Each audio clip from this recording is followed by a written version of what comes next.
up, y'all? Happy weekend. You guys already know I've been waiting like a whole 3 days to do this episode. I'm so excited. As a disclaimer, because I guess I have to add this, I do not take MDMA. I posted that story and I was like, guys, I'm so excited to do this. It's on Ecstasy. I'm so excited. And Daniel saw it and he goes, you look like you're on Ecstasy in this video. Like, why are you so hyper about this? It's a little suspicious. So yeah, just adding that disclaimer in. And I don't know, I'm not sure why I'm so intrigued by this idea. Maybe just because it's so wildly unexpected. Like, never in a million years did I think I would read an article title saying MDMA usage fixed racist thoughts in a white supremacist. Like, talk about a headline grabber, you know what I mean?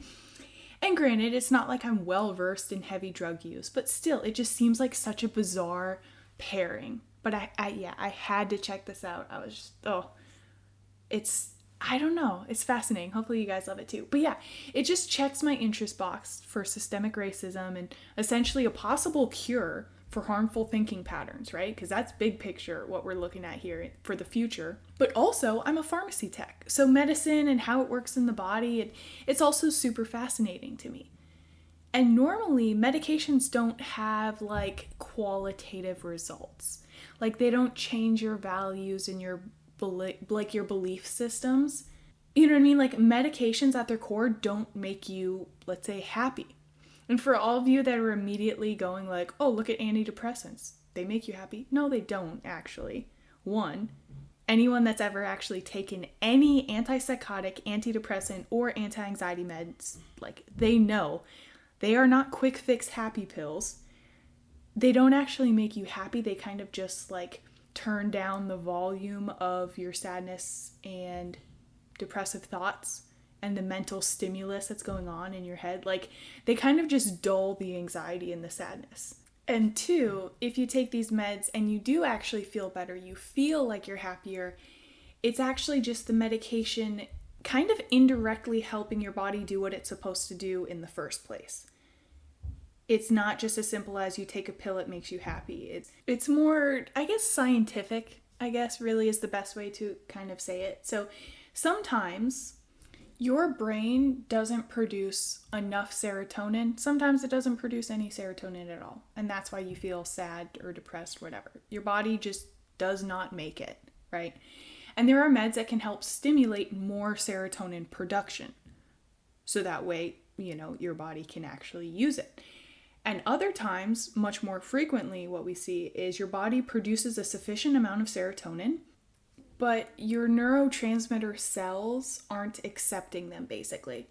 So it was always explained to me as like a lock and key type of deal, and that's how I could kind of envision it. So the serotonin or norepinephrine or any other hormone that your body naturally produces, those are the keys. The keys fit into locks, which are cells where your body will grab that chunk of serotonin, let's say, absorb it, and then use it throughout the body system. But if those keys don't fit into the locks, your body never actually absorbs it or gets to use that serotonin, for example.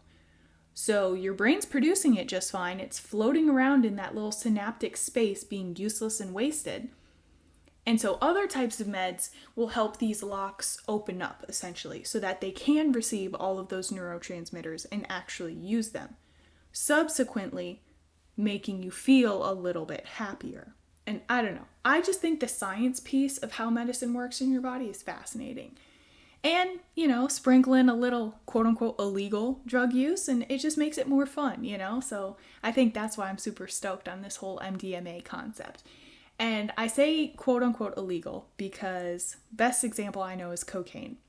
Cocaine is illegal in the US, right? We can't legally use it, right? Not really. I mean, that's what I thought until I became a pharm tech in the Air Force.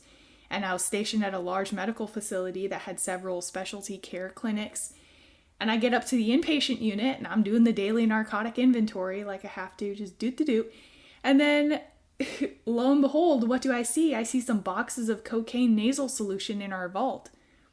And I didn't get a warning the first time. I was literally like, you know, brand new up there. I'm like, oh, Norco, check. Percocet, check. Ketamine, check. Fentanyl, check. Cocaine, what the hell? And I go to the other shift lead or whatever, and I'm like, dude, we have cocaine in the vault. And they're like, yeah, we'd have a pretty big problem if it was missing. And like, turns out we use it, not all the time, but enough to have it on hand at all times. Like, we use it in nose surgeries. It acts as a local anesthetic, meaning it just numbs a specific area up. And it also really helps with controlled bleeding, apparently. So when they're doing those endoscopic sinus surgeries, the bleeding won't be so overwhelming that they can actually still see what's going on in there. And also so the patient doesn't lose an obnoxious amount of blood during the surgery. And they also make cocaine in an eye drop formulation for, you guessed it, eye surgeries. Same thing. It just numbs up the eyeball so it doesn't hurt. And it basically freezes the eyeball so you aren't moving around all over. Because most eye surgeries I'm aware of, actually I think all of the ones that I'm aware of, you have to be awake for them. They can't knock you out. You can't be, put under. You can't be sleeping. And that sounds terrifying to have anything done in your eyeball while you're awake. I mean, shoot, I have a hard enough time with my sister doing my mascara or my eyeliner without my eyes watering and me blinking a ton. Like, let alone putting needles and blades and whatever else they use in and on my eyeball. But yeah, medical uses for quote-unquote illegal drug use. It's wild. And cocaine is just to kind of put it into perspective for y'all. Cocaine is in the same DEA schedule as fentanyl, Adderall, Vicodin, absolutely wild stuff. But that's like a legit medical use. You know what I mean? Like, it's stopping bleeding. It's a local anesthetic. It's not changing people's ideological beliefs or making them more empathetic. And so yeah, that's why this whole MDMA usage thing is super interesting, because it's like it's tapping into a whole new realm of therapeutic possibilities, honestly. And I think that was a lot of the shock factor for me too, was just like that first time when I discovered we can actually use cocaine in a military facility at that. I think that was kind of the same sort of reaction I had when I read that we're doing studies with MDMA. And I mean, I still absolutely have some questions on the legality piece of it, because MDMA is still DEA Scheduled 1, meaning it has 0 accepted medicinal effects, meaning it is all the way illegal, all the time, in all circumstances. So, I don't know. How are they able to do research studies? How are those therapists and participants not being arrested for openly taking these drugs? I don't get it. How is there a therapist that was part of the study and still a practicing therapist seeing patients? How is she able to publish work saying, I did MDMA and this is how it changed my life? I'm gonna be honest, I don't really understand that part, but that's also not my realm, so what do I know? But yeah, let's just unpack this. So at this point, there are so many articles. If you Google MDMA and anything about racism or white supremacist or white nationalist, any of those kind of key phrases, there's already so many articles, podcast episodes, videos, everything about this story. But they all reference back to the OG author Rachel Newer. And so that's the one that I primarily dug into and that I'm basing all of my info on. And so she published this article with BBC a couple weeks ago on 14 June. It's sort of an adaptation, I guess you could say, from her book that she just published on June 6th. It's called I Feel Love, MDMA and the Quest for Connection in a Fractured World. And apparently she's been doing research on this topic for a few years now. And so when she found out about this specific study that was done and heard the insane turnaround story of one of the participants, she went and interviewed everyone involved for more info. So I'll set the scene for y'all. It's February 2020. Harriet DeWitt is a professor of psychiatry and behavioral science at the University of Chicago. She's doing an experiment on MDMA usage, also known as Molly or Ecstasy, and whether MDMA usage would increase the pleasantness of social touch.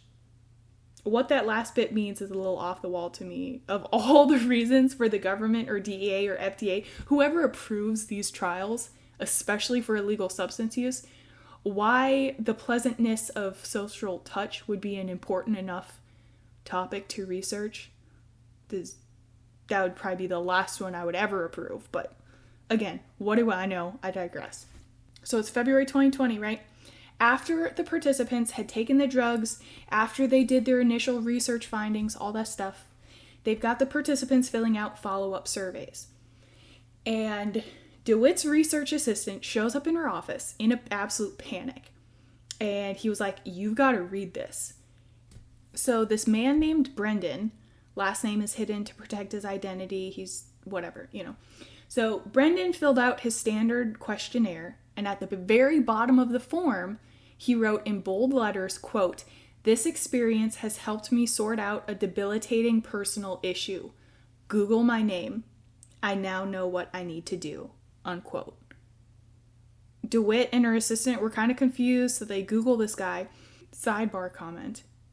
If I was conducting this study, you'd best believe I would have done a thorough background check on all the participants before I gave them illegal drugs. But that's just me, apparently. Anyway, they Google him and find out that just a few months prior, right before this trial where they gave him MDMA, Brendan was a leader of a U.S. Midwest faction of Identity Evropa. I think I'm saying that right. I don't know. It's some notorious white nationalist group. 2 months prior. Right? And so right before this, activists at Chicago Anti-Fascist Action had exposed Brendan's identity. He lost his job, his family disowned him, the whole works, right? So now at this point, DeWitt is panicking, understandably. She's like, "Oh my God, I just gave a drug to a disgraced white supremacist and had inspired him to do who knows what." So she told her assistant, she's like, "Yo, you need to go talk to him now and find out what his intentions are. Like, what does he mean he knows what he has to do now?" So they're thinking he's going to lash out, mass shooting, who knows, right? There's no telling. Turns out, Brendan talks to them both. He tells them, quote, "Love is the most important thing. Love is what Brendan, had just realized he had to do. Nothing matters without love," unquote. Now, fast forward to the fall of 2021, that's when Rachel Newer, the author, she's interviewing all of these people involved in the study. And even then, so this is almost 2 years after the original study, DeWitt, the leader of the research group, DeWitt was like, "I still can't believe it." She said, quote, "Isn't this amazing? It's what everyone says about this damn drug, that it makes people feel love. To think that a drug could change somebody's beliefs and thoughts without any expectations, it's mind-boggling," unquote. So like I said in the beginning, this concept to me is wild, but it's actually not brand new. So back in the 70s and 80s, I was doing more research on it. It was studied pretty frequently as a therapeutic agent before MDMA was criminalized in 1985 by the US government. There were a good amount of researchers seeing if MDMA and other psychedelic assisted therapy could transform the field of mental health for a variety of illnesses. I mean, we're talking trauma responses, substance abuse disorders, eating disorders, the works. But again, those are they're kind of like definitive illnesses, like physical or chemical ailments in the brain. It was never discussing the changing of a person's beliefs or how can we make them feel love. You know what I mean? It's a different realm. Now, I'll say this right off the bat before I really jump into all of this, just so you guys know. Newer and all of the members of the study and a lot of other researchers that I've read already, they all do say, though, that MDMA does not seem to be able to, quote, magically rid people of prejudice, bigotry, or hate on its own, but some researchers have begun to wonder if it could be an effective tool for pushing people who are already somehow primed to reconsider their ideology toward a new way of seeing things. While MDMA cannot fix societal level drivers of prejudice and disconnection, on an individual basis, it can make a difference. In certain cases, the drug may even be able to help people see through the fog of discrimination and fear that divides so many of us. Newer also interviewed Brendan individually in the fall of 21, so almost 2 years after he had taken the MDMA, and he's young. He was only 31 and apparently what Newer described as strikingly normal. So his backstory was that he grew up in a pretty nice Chicago suburb in an Irish Catholic family. He was actually leaning liberal in high school, but then got sucked into white nationalism at the University of Illinois, Urbana-Champaign. I think I'm saying that right. I don't know. Where he joined a frat composed of mostly conservative Republican men. There, he went down the rabbit hole of anti-Semitic conspiracy books. He was involved with racist, sexist content online. And then, according to Brendan, what really set everything off was when Trump ran for president. And he's quoted as saying his speech, this is his quotes, not mine, his speech talking about Mexicans being rapists, the fixation on the border wall and deporting everyone, the Muslim ban. I didn't really get white nationalism until Trump started running for president, unquote. So yeah, Newer goes on to talk about some of the other awful things Brendan was getting involved with, like protests, notorious rallies, European trips to further the group's agenda, so on and so forth. And the big thing she touches on in her article is that he was not going to stop, and he showed every sign of continuing this trajectory until he ended up getting caught by that anti-fascist activist group that plastered his identity everywhere and led to his downfall. And so this is the other part where it's kind of weird that, again, if I was leading this research study group, I wouldn't personally have gone this route, but whatever. So Brendan, his identity is exposed, right? A couple months later, he finds out about the study through a Facebook ad in early 2020, and he signed up because he said he wanted something to do and he needed some money. Here's also where it gets a little bit bizarre to me. So according to Newer's article, quote, at one of the visits, he was given a pill. He didn't know it, but he'd just taken 110 milligrams of MDMA, unquote.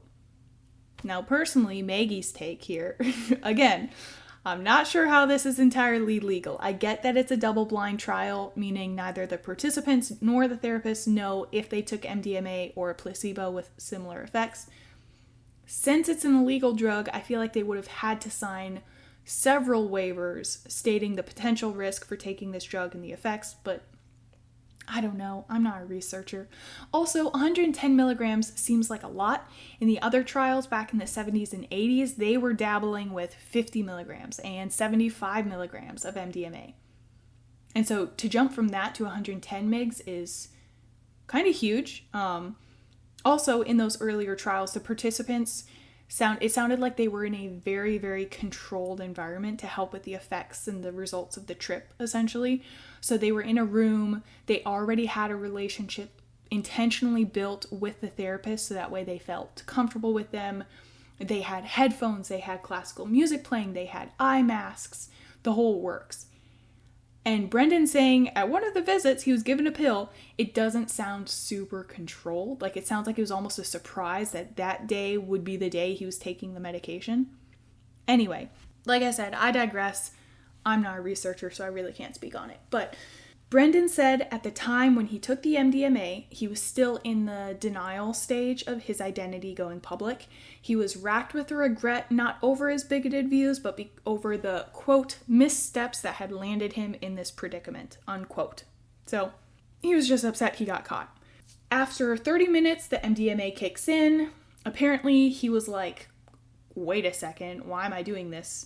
Quote, why am I thinking this way? Why did I ever think it was okay to jeopardize relationships with just about everyone in my life? Unquote. Those are his words. Then the research assistant for DeWitt started the official experiment with Brendan, grabs him, they get an MRI. And remember, this whole study is about the connection between MDMA usage and the pleasantness of social touch. So that's what they're really looking for here. So he's in an MRI and they're tickling his forearm with a brush and asking him to rate how pleasant it felt. Point blank, that's it. And Brendan was saying that he noticed he was feeling happier just because of the sensation of the touch. And keep in mind, at this point, he's drugged up on MDMA. So he's saying like he was feeling so pleasurable about the feeling, he kept rating it higher and higher, and he said a single word popped into his mind: connection. Then it seemed super obvious to him, quote, connections with other people were all that mattered. This is stuff you can't really put into words, but it was so profound. I conceived of my relationships with other people not as distinct boundaries with distinct entities, but more as we are all one. I realized I'd been fixated on stuff that doesn't really matter and is just so messed up, and that I'd been totally missing the point. I hadn't been soaking up the joy that life has to offer, unquote. And if that doesn't give you the warm fuzzies about hope for society, I don't know what will. So that same night, after he took the MDMA, he reached out to that same Chicago anti-fascist action group that had publicized his identity, and he talked to someone who was undercover in his nationalist group. And this undercover guy did not believe Brendan at first, fair enough, because Brendan was like, I just want to prioritize connecting with the other people above all else. And he was like, yeah, right. But then Brendan started taking sincere steps towards what he was saying, and this undercover guy started to actually believe him, because Brendan hired a diversity, equity, and inclusion consultant to advise him. He enrolled in therapy, he began meditating, he was working through this whole list of educational books, and apparently the undercover guy still keeps in contact with him, and throughout the last couple years, he still truly believes that Brendan really did turn his life around. And so this undercover guy said, quote, I do think that experience with MDMA had an impact on him. It's been a touchstone for growth, and over time, I think, the reflection on that experience has had a greater impact on him than necessarily the experience itself, unquote. And looking forward with current times and the future state of Brendan, I think this part's really cool of Newer to capture, just kind of the reality of the situation. But she was writing and she said Brendan still doesn't have a huge loving circle of support around him. When she went to talk to him, he had just spent Thanksgiving alone. And she also said he hasn't completely abandoned his bigoted ideology and is not sure that that will ever be possible. Brendan himself said, quote, there are moments when I have racist or anti-Semitic thoughts, definitely, but now I can recognize that those kinds of thought patterns are harming me more than anyone else, unquote. And while Brendan's experience is definitely not the normal from what I've read, it's not the first to be documented, which I think is fascinating. Because back in the 80s, during those other trials I mentioned, there was one example of a kind of similar reaction, I would say, to MDMA. It was with a pilot who had grown up in a racist home and had inherited those views to the extent where he thought those views were normal. And after taking MDMA, though, he said that it gave him a, quote, clear vision that unexamined racism was both wrong and mean, unquote, which, I don't know, I'm just imagining the cutest little old guy saying, this is mean. Anyway, I digress. So now, the researchers from this 2020 study, DeWitt, her co-authors, all those people, they're looking at what the future of MDMA-assisted therapy looks like, specifically for the purpose of, as they say, quote, influencing a person's values and priorities, because if extremist views are fueled by fear, anger, and cognitive biases, might these be targets of pharmacological intervention, unquote. It's fascinating. The only bad vibes I get about that idea and their phrasing is that it does sound a little dangerously close to, hey, this person's political or ideological beliefs or values and priorities, as they say, they don't match ours, so let's drug them until they change. And I think you do have a little bit of a slippery slope there with over-medicating just to solve social issues. I think that's kind of a step in the wrong direction. I think there would have to be some serious consent forms signed, extensive discussion prior to starting the therapy session and the whole process. It would have to be initiated by the patient first, I think, just to avoid that at all concern. Like, it would have to be the patient's decision and honestly, like, kind of like their idea. Like, they would have to, I think they would have to say, hey, this is something I want to try. I don't think we should ever be like, hey, especially in a criminal setting, like, hey, this person is a bigot, let's make him do MDMA assisted therapy. I think that's a slippery slope. Because the other thing is, like Newer and these researchers said from the jump, MDMA alone doesn't make you not racist. There are plenty of examples of white supremacists with a history of MDMA drug use that still have those beliefs. The example they use explaining this is the specific hormone oxytocin that MDMA triggers neurons to release. Oxytocin drives the tend and defend response across the animal kingdom. It also makes people go into labor, side note. But the same oxytocin that makes a mother bear nurture her newborn is also the same oxytocin that fuels her rage when she perceives a threat to her cub.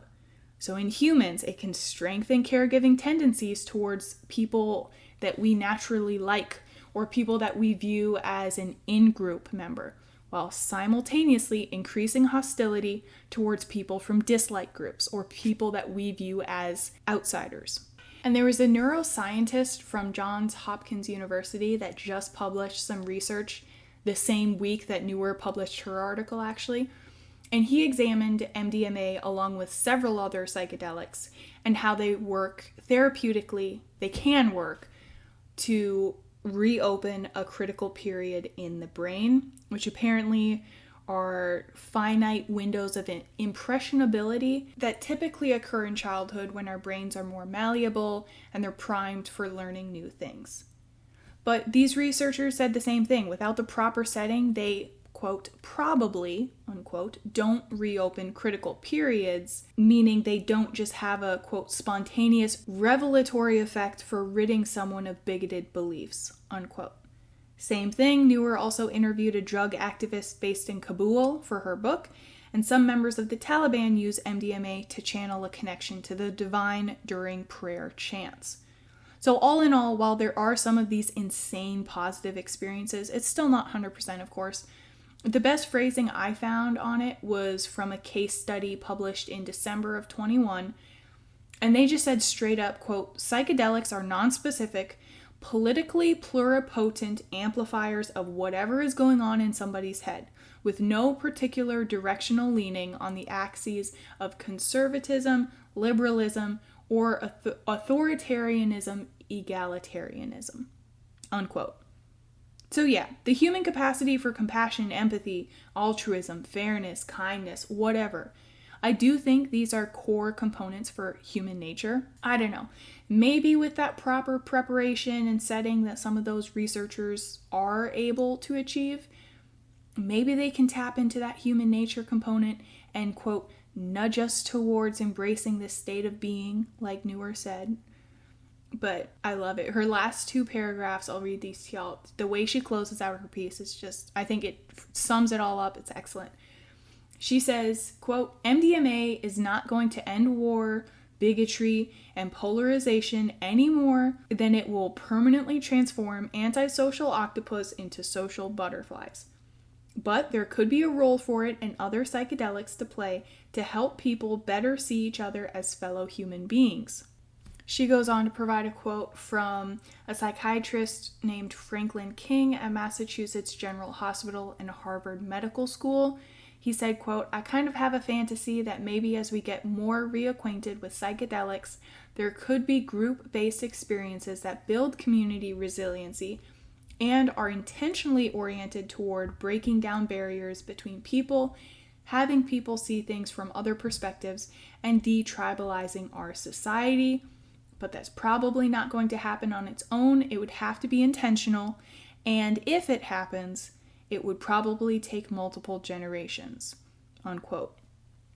Newer goes on to say, based on his experience with extremism, Brendan agreed with expert takes that no drug on its own will spontaneously change the minds of white supremacists or end political conflict in the US.